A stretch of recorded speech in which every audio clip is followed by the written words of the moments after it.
Hello, BC. Hello, guys. Hello, Alex. This is Christian. I'm here in Santiago, Chile, doing my entry to your contest. Sorry it took me so long, and just saw a couple of cool videos, so I decided to jump in and do my entry to your contest. I saw Mega Jeff doing a really awesome entry. Another guy, so I decided to add my 2 cents to your contest. You asked to talk about your the best year in music, but I decided to think about it. My what year means much to me in my back then in my formative years as a music listener.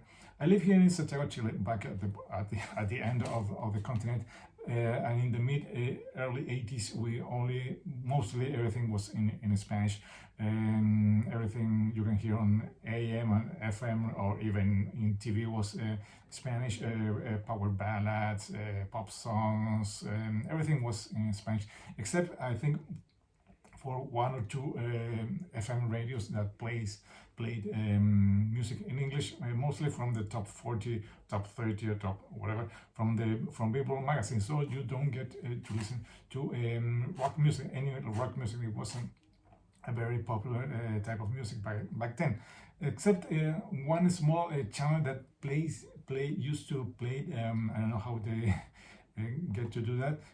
Shows from the midnight special. Yes, I think Saturdays or Fridays at night they played that shows. I don't know if the shows they were playing were from that year or from years before. I have no idea, but I do remember seeing some early things from Queen.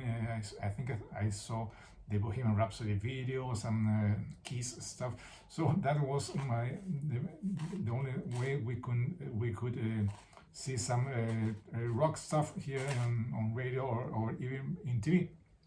So back then, we changed school. Me and my two brothers, one brother, one sister. And one day he's 2 years younger than me. And one day he came back from school with a Dove cassette. It was a Sony CHF 90 with, of course, two sides of 45. On one side, it was this album recorded. On the cover of the cassette, it was a newspaper clip. It had a picture of a guy with a microphone singing. It was a long hair. He was wearing an outfit that I have never seen before. He handed me this cassette and said, "Give it a try, play it." They told me it was really good. So I put it on the boombox or the cassette deck I had. We had press play, and first song I heard completely changed my mind. It was like an epiphany. It was like I reached a place where everything I was hearing was perfect. That was exactly what I was looking for. Because back then I was listening to this guy and even some stuff like this, some early Hall Notes, some Men at Work, and other pop stuff that you listen every day on local radio. And even I can't remember what was top one back in 82, 83. This is the year when I discovered music, but the album I'm going to show is what put me in the path to discover this type of music that I still listen, I still like very much, and I'm still 40 years later I'm still discovering. It was, of course, this one I have shown it many times. This story I have tell many times. So please, if anybody is seeing this video, do you already know the story? It was Iron Maiden, The Number of the Beast. Of course, the first song I ever listened was Invaders, and that song to me is very important. This album it defines what I like about music. the type of music I like, and it helped me to discover other things that I still like very much 40 years later. Of course, this one was very important. Of course, this one was also very important. This one was also very important. Barón Rojo, the biggest Spanish heavy metal band by far. This is their biggest and most famous album, Volumen Brutal. Although this is a version they recorded in English when they decided to, because they were getting a lot of were going really well back then. They decided to record it in English. It's okay because the lyrics you can translate it in a good way from Spanish to English or from English to Spanish and have the same meaning, the same poetic rhythm that the song that are written in the original language have, and they don't normally translate when you put it in a different language. So these are really big albums that are really important to me from that year. But the year I think it's really the biggest and most important to me because of the music I still discover is 83. So I'm going to talk about 83, although I have seen a lot of videos about 83. But this is to me one of the biggest and most important albums. This is Iron Maiden, Peace of Mind. This is really this one was the first one I bought with my own money. I still have the cassette over there. That's actually a Chilean press of it with everything translated in Spanish. I think it's over here. Yes, bear with me. Sorry, I didn't prepare it. It's here. Everything. You can see it's very old with this different type of font. Everything is translated in Spanish, so I still have it. And this album to me is, I think it's one of the best things they have ever done.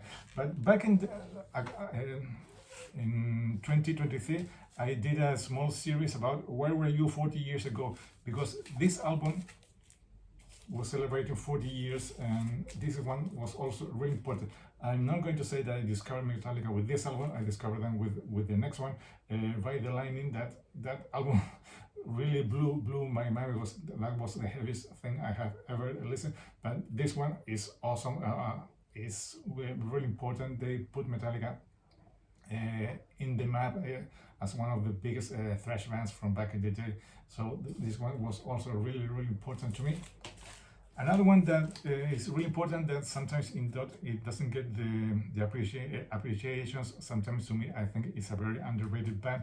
Unfortunately, we lost the main guy of this band a couple of years ago, and it's passed away from 83. This is an awesome album with the late Fast Eddie Clarke, Jerry Shirley from Humble Pie, and an unknown guy from back in the day, David King. Awesome album. And also another one that's really important that helped me alongside with Metallica to try to listen to more different, harder, kind of extreme music. Back in the day, it was Accept with Restless and Wild. This is the European cover. I still need the one with the US cover. This one is awesome. From the opening track, Fast as a Shark, with that odd intro. You back in the day, you have no idea what was going on. You put the needle, the cassette, and that odd music starts to play. Then the scratch, Udo's shout, and the amazing guitar work of Wolf Hoffman. It was amazing, and this album is really this album that I keep coming back. It never grows tired. With me, I can still listen to this album from track 1 to track 10. It's an awesome album. So that's really what I was trying to say. To me, 83 is a very important year, alongside with 82, because those 2 years helped me to form and create this path to me where I was comfortable knowing these bands, listen to this music, and trying to get to know more bands that still now I'm discovering, learning, asking myself how these bands or this sound or this album passed me by from back in the day. I guess back in the day it wasn't easy to get that type of music. We have, of course, no MTV. MTV, we got it Latin MTV. It was awful at, at early 90s. We if we wanted to see Headbangers Ball, we have to ask a friend that was if he was traveling to the States, if he could record some of the shows on VHS cassettes. So we handle cassettes, magazines. We kind of received some magazines from back from, but they were more the pop ones like Circus and Hit Parade. But I also was subscribed to them. But I think around 86, 87, I started receiving them 1 month after they were released, month and a half. I received the latest issue, and of course there were fanzines and more things, but on the underground that I wasn't very familiar with. But those 2 years, 82, 83, are really important to me, and that's why I wanted to talk about them. Sorry, I wasn't talking about 1 year and showing. I think albums that were already picked up by other guys, but those are really important to me. So that's my entry, Alex. Hope it's okay. Thanks for having this contest. Hope to see more videos from you. This is Christian down here in Santiago, Chile, saying goodbye till next time.